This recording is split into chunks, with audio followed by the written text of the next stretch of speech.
Veteran Max, what's the most insane repair job you pulled off under fire that kept your crew rolling in the fight? I was a 26-year-old mechanic with the 1st Cavalry Division in Afghanistan, 2011, when our Bradley got ambushed in a narrow valley near Kandahar. RPGs and AKs were screaming in, one clipping our left track and shredding it. Vehicles dead, and we're taking small arms fire from a ridgeline 200 meters away. My sergeant's yelling to fix it or we're done, so I grab my toolkit and slide under, rounds kicking up dirt inches from my head. The track's a mess, sprockets bent, pins are gone, but I spot a wrecked supply truck 50 yards back, half blown but with a spare chain. I sprint, praying, dragging that 80-pound bastard back under fire. Tracer rounds lighting up the dusk. Using a crowbar and some scavenge bolts, I bash the chain into place, linking it to the drive wheel while my gunner sprays cover. It's ugly, it's loud, but after 15 minutes of sweat and curses, the Bradley lurches forward, good enough to roll. That wasn't the end though.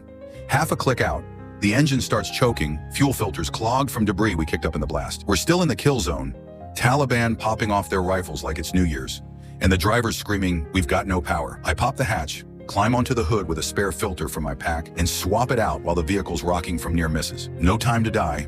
I wrap the line with duct tape, hands shaking as a bullet pings the armor next to me. It holds, barely, and the engine roars back just as a rocket sails overhead, missing us by a hair. Then nightmare struck.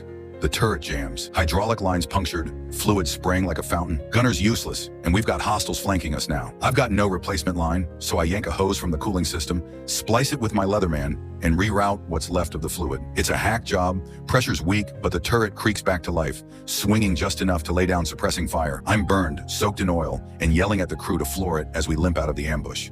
We hit the fob running on fumes and a prayer. That Bradley looking like a junkyard Frankenstein. The crew was alive. We were 8 guys who'd be dead if we'd stalled out there. Later, over MREs, they toasted me with refreshing beer, laughing about the duct tape fix while I nursed blisters and a bruised ego. The brass gave me a pat on the back and a lecture about proper procedure, but that rig got us home. Still hear about it at reunions. They call me the guy who duct taped a tank. Needless to say, wildest night of my life.